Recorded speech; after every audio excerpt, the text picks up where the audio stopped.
So last time we saw that when we daven, why is davening like a sacrifice? Because the way to understand it is that the archangel Michael, who's the archangel of loving kindness, so it's as if during the davening he's sacrificing the soul on the altar. What does this look like below? So he says below this appears as what we call great love, the major love, the love that comes from above to below.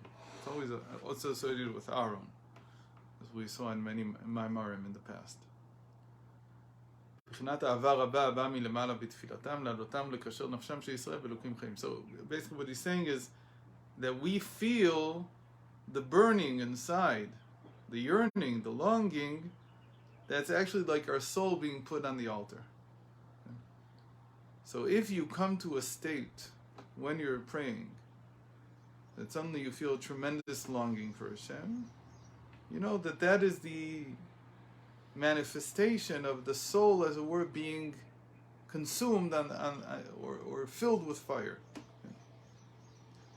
Then he says, "V'zeu lachmi leishai, pirush leishai la'esh sheli shesorfim v'orim elai." So this is what it means that the prayer or the sacrifices are called bread.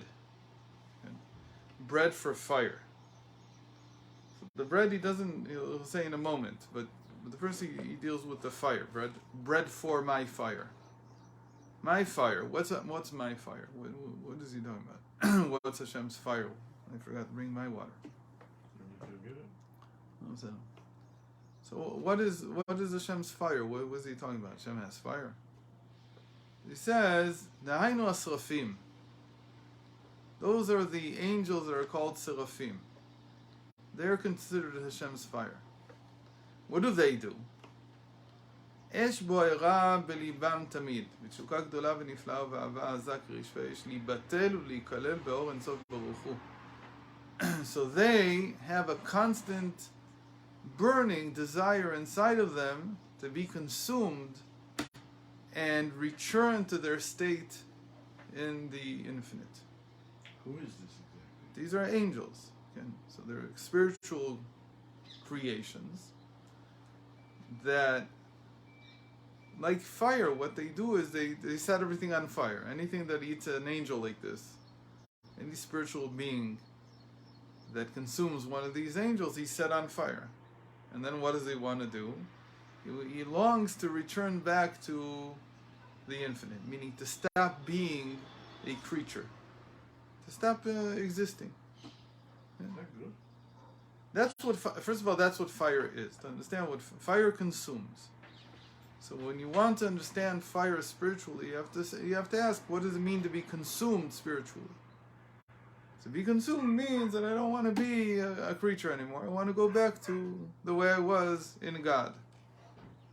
Okay, now I only fathom God. I only think about God. I only have intention about God. I can only think about God in my mind. The angel is the same way. He can only think about God. But the thinking about God causes him to want to be consumed and to disappear.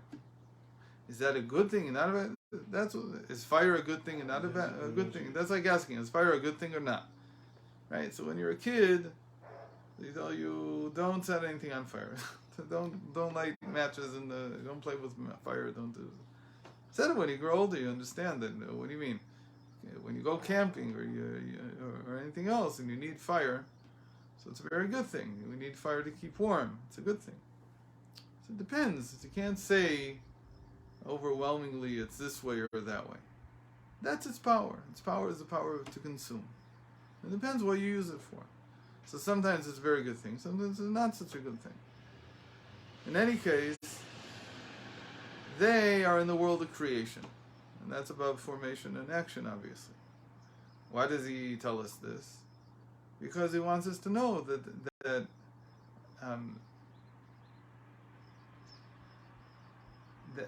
just as there's fire below, there's fire above. Meaning, even in the world of creation, which is already a very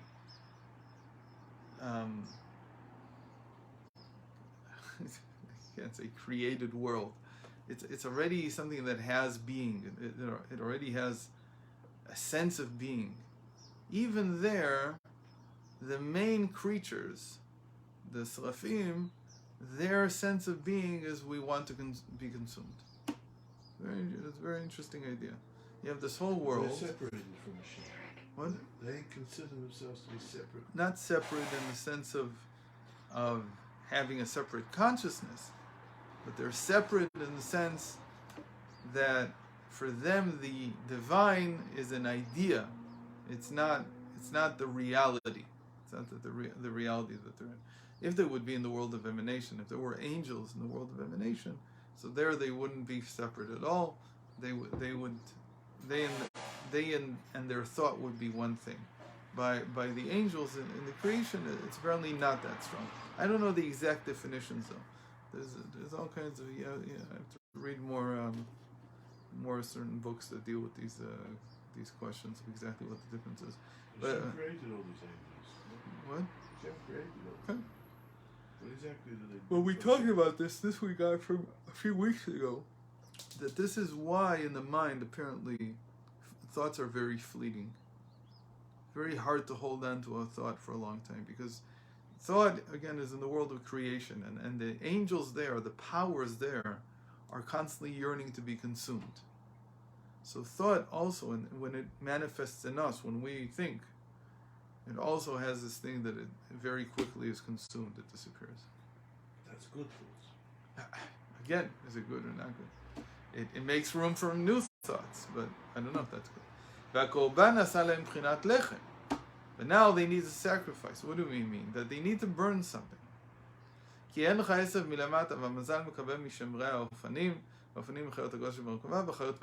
now they said like this. They have to burn something. What do they burn? What's their firewood? Meaning, you say they consume themselves, as it were. But every fire, you understand that fire can't exist without something to hold on to. So what do they hold on to? So he said they hold on to our thoughts. Basically, when we think of Hashem, especially when we have a chiddush, that's what sets them on fire. That's what they use as their firewood. Our thoughts. So if you're... That's to be good for us. Obviously. And if it's a chiddush, it's some thought about godliness or about Torah that's never been thought before. So they jump on that. That's like, that's like finding a nice dry tree that nothing has ever scorched. Oh, it's wonderful. It's this new thing. That's not a good example, because when it's scorched, it actually burns better. But it's like, this is the best firewood ever. Yeah. And then those thoughts that we have, that's what it means. And Michael, the archangel, he takes our souls. Our souls are like our thoughts. And he places them on the altar, and that's what burns. That's what keeps the fire burning. Meaning that's what feeds the fire of these seraphim. And then from there, it cascades down into our world. Because everything in our world is fueled by these angels. We said one of the simplest ways of understanding angels, they're the laws of nature. One of the laws of nature are continuous. There's a whole problem in science. It's a very strange problem that scientists have. They have to make everything simple. In the boxes. Everything has to be the simplest possible explanation, called Occam's razor, right? Which in the Gemara is like the principle of tafasta merube lo tafasta. If you try to explain too much, it won't work. It's very similar. It's not exactly the same. Somebody said there's something even more exact, but I don't know what it is. In any case, what does Occam's razor say? It says, when you look at something and you want to try to explain it, the simplest possible explanation is the one that's right. Why? Maybe a more complex explanation is right. That's a principle of logic. People accept it as common sense. So one of the things they want, they say this makes things a lot simpler, is to say that nature or nature's laws are constant Constant means they never change. They're always the same. So they come and they have carbon-14 dating. They say, bad example. Bad example. What? Because what? They're not talking about the laws. The laws, you're right, don't change. But you're talking about the concentration of carbon-14 versus carbon-12 and carbon-13. You're talking about the half-life of proton, a neutron. These things may have changed. We don't know. Why would they change? Who knows? There's a million things that could affect it. Take something else. That E equals mc, bad one. F equals ma, right? Force equals mass times acceleration. That's always been the same. Now, if I say that force equals mass times acceleration is an angel, it's the same. It means the same thing, basically. I'm not saying that angels are only that, but they're at least that. So now, what would I say? I'd say the angel is constant. He never changes. But that's not how we understand it. We understand that the angels are continuous, not necessarily constant. Like continuous, we mean they always exist. So whoever is the angel of F equals ma, the angel of force, we'd call it. So that angel has always existed. He never goes away. The moment Hashem set up the universe, this angel has been functioning. It's been acting. But it feeds off of something. You can't get something for nothing. So science doesn't look at it this way. It doesn't say, so what do the laws live off of? They can't ask that question. Why? Because the law, you don't understand. If you think that a law is something that's acting, you don't get it. A law is not something, it's a description of what's happening. So, okay, so you gave me a different name for it. So, what's fueling what's happening? Oh, a million other things. Why is it happening always this way? Why is it not happening a different way? So, I can't unravel this whole story now because it's more complex than what I understand. Like how to say in words. But there's a basic problem here. To say that something is continuous is not the same as to say something is constant. So my understanding is that what Torah is saying is, yes, you're right, these angels always exist, they're continuous, but they're not constant. It depends, their functionality, whether they do F equals ma, or they do F equals ma plus some constant suddenly, or maybe it's not m times mass times acceleration, maybe it suddenly becomes mass, I don't know, a dot product with acceleration. Different variations, stuff would happen to it. It wouldn't remain totally constant. It depends, its inner quality, it depends on what it's receiving from above. Because it's dependent on what's above it. So what the seraphim are thinking of, that's the fire that's cascading down into the lower angels, even the ones that, make this world work. I'll give a simple example, because F equals ma is a little... Yeah, you have to no matter what you do, nature grows, right? What I mean, you plant something in the ground, it grows. You give it water, you give it sunlight, it grows. Do you call that nature growing, or do you call it nature is that things grow? The nature of things is... Not that nature itself is growing. Yeah, I'm saying nature causes things to grow. The nature of things is to grow. Their nature is to grow. So, say Chazal, the sages say, this thing that you call growth is not happening because there's some law. There's some angel. The same thing. Yeah, this is where I get the idea that it's the same thing. It just hits it on the head. It hits it on the head. What do you mean it hits it on the head? It gives it what it needs in order to... grow. What is it? So it's not the water, and it's not the sunlight. But they are It's not the carbon but they dioxide. are components of the growing. They are what goes into the equation. And the equation of growth, that's the angel. Okay? So now somebody comes and says, Why is it that sometimes things grow better than others? Sometimes it grows more, sometimes it grows less. So the scientists will tell you, oh, it's very easy. The water was Contaminated. I don't know. There was more water, less water, more sunlight, less sunlight. There was pollution in the air, so sunlight didn't come out. So a million different things. You look for an explanation for why was this way, and you try to pin it on the ingredients. But you never question that the equation changed. You would never say that the angel, the law, that takes these ingredients together and mixes them and gives you, carbohydrates through photosynthesis. You would never say that acted differently. But the Torah says that it does. That it's more complex than what you think it is. You're right. Some of these differences you could explain by looking at the ingredients that went in. But some of them are not. So where do you see this very strongly? In medicine.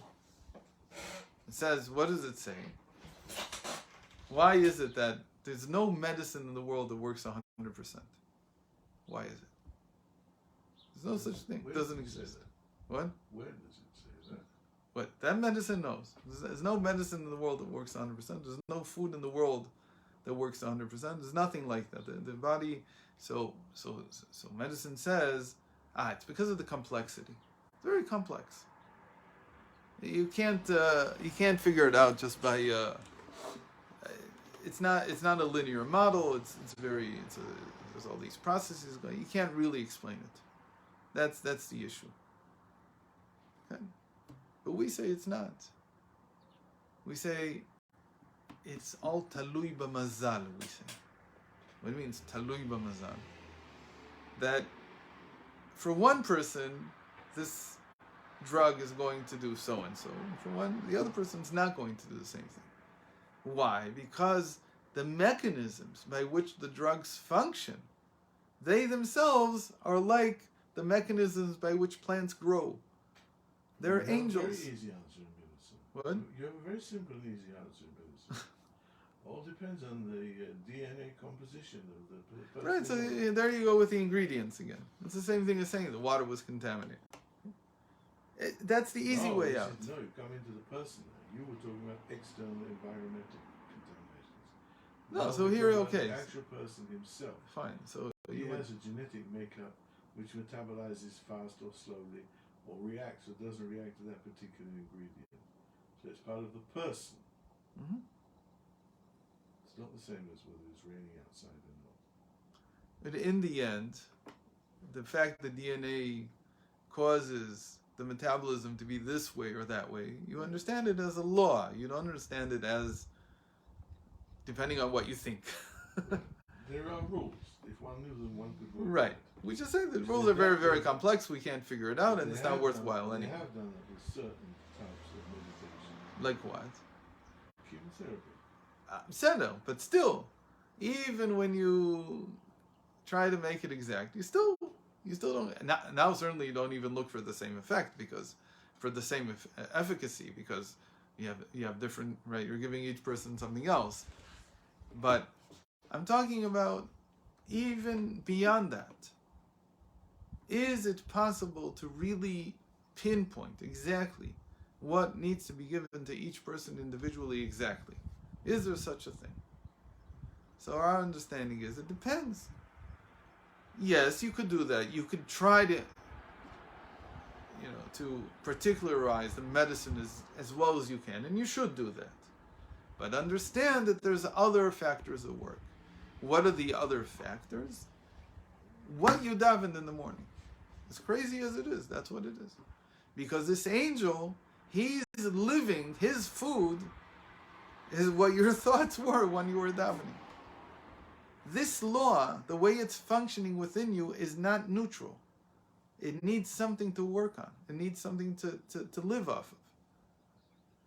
So if I understand the laws as angels, I'm saying, what's their bread? Their bread is what you thought during davening. And so your thoughts have a tremendous impact. This is the mechanism behind it.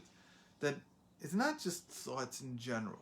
It's true that thoughts in general are important, but thoughts during davening are super important because that's when they're being put on the altar. That's when they become the bread for the fire that these angels called the seraphim are burning with, and these angels are the ones that are providing the energy for the whole system. And so it depends. If there's good thoughts, there's good energy. If there's no good thoughts, you don't think about anything when you daven. So everything is almost dead. The laws are there, they're continuous, but they're functioning at 20%. They're not functioning the way you would expect them to. בסדר? אוקיי.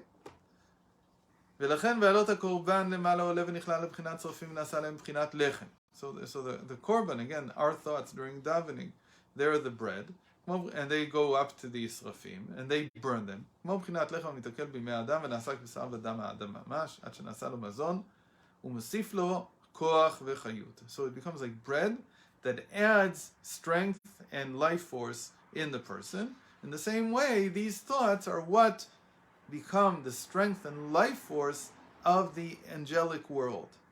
כך הקורבן מתעכב ונכלל בחיות ובשרפים, עד שנעשה להם מזון, מוסיף כוח וחיות בשרפים, לעלותם להשתבע בגוף דמלכה ממש.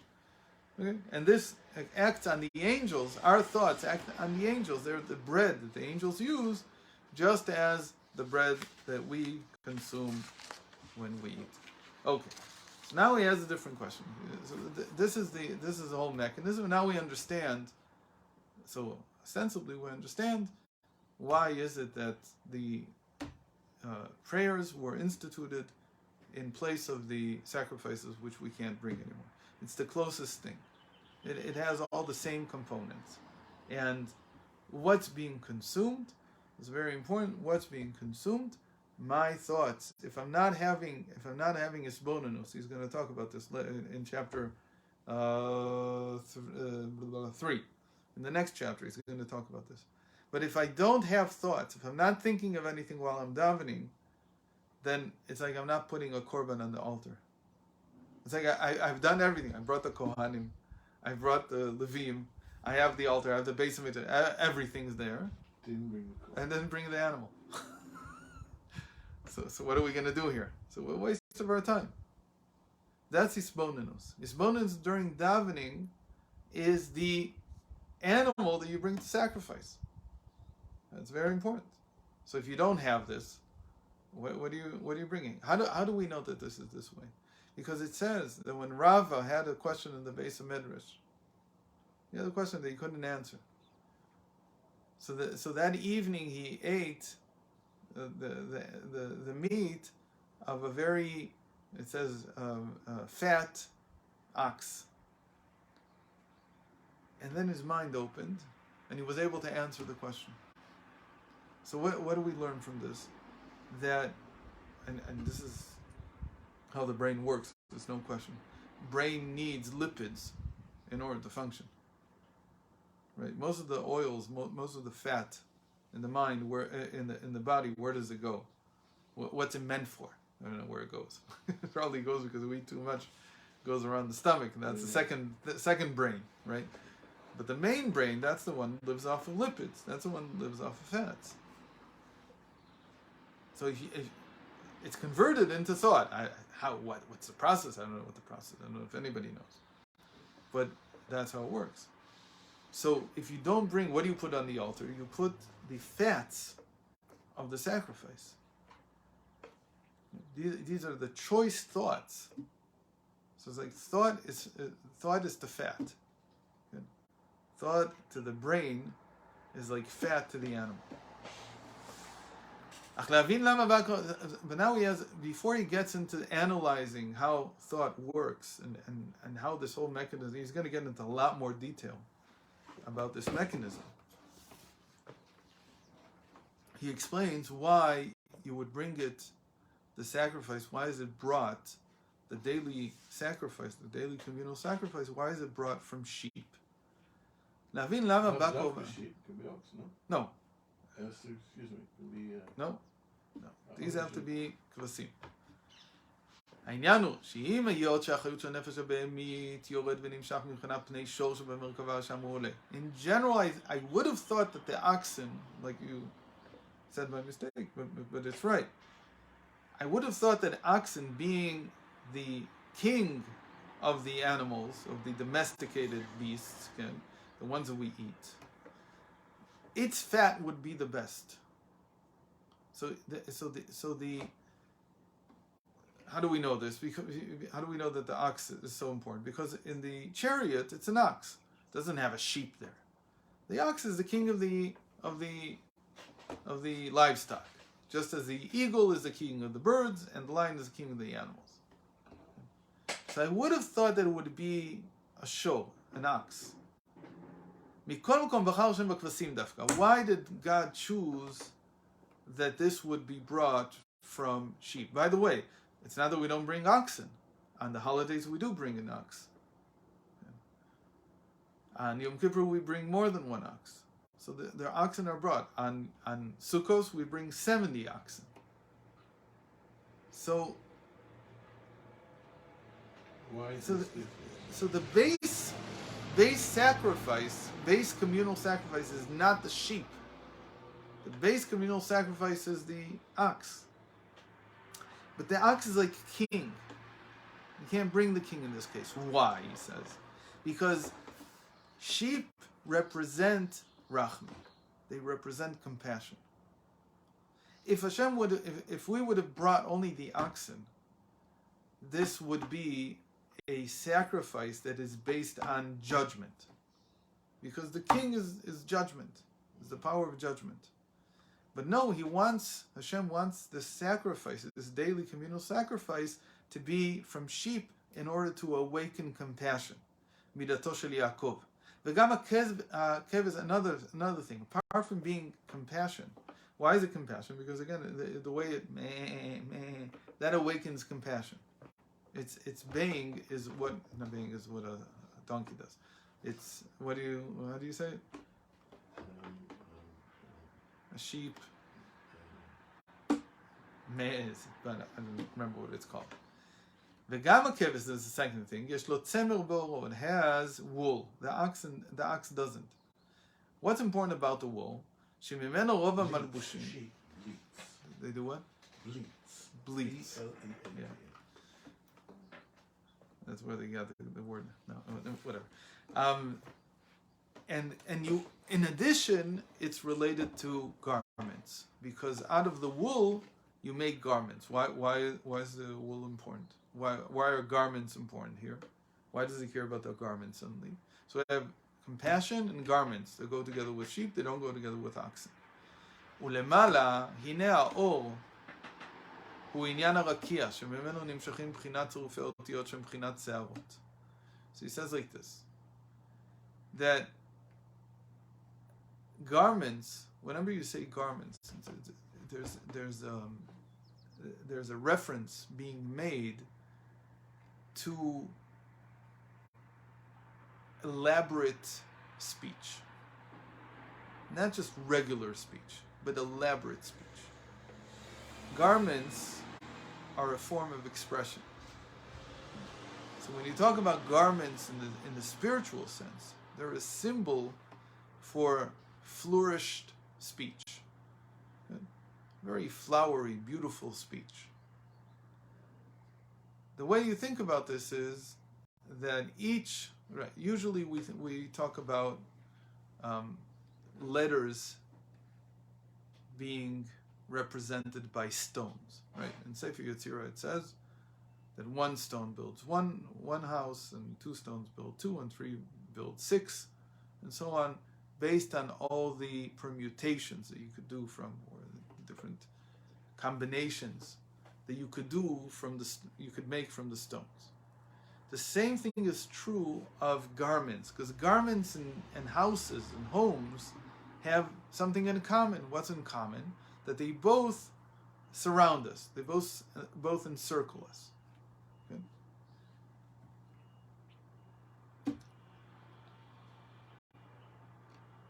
The difference is that houses are made out of stones. What are garments made out of? Wool. Wool. especially in their time. But really, when we say wool, what we mean is they're made out of strands, hairs. He calls it here hairs, but really that's because of the wool. It was called hairs. But if it's flax, it's strands of flax. And if it's cotton, so it becomes a thread. As long as it goes on a loom, it can be woven. Okay. So the idea is that stones are to buildings the way that threads and hairs and whatever else is to a garment. Okay? Now the garment, again, the more elaborate, the more beautiful. So if you can make a garment out of not one type of thread, but out of, like in the Migdash, it was made out of 6 types of thread, threaded together, and then you had until you had 24 threads together in each thread, from 4 different types of materials. So that makes the most elaborate garment. Imagine one of them is gold. Gold thread inside, it makes it even. What is this? This is all a parable for speech. All a parable for speech. Why? How do you Because know? what? How do you know it's a parable for speech? Very easy. Very easy. Say it like this. They do say in English, he weaves a wondrous story. For sure. All the imagery, all the metaphors are from weaving or from building. He's constructed a fairy tale or whatever you think.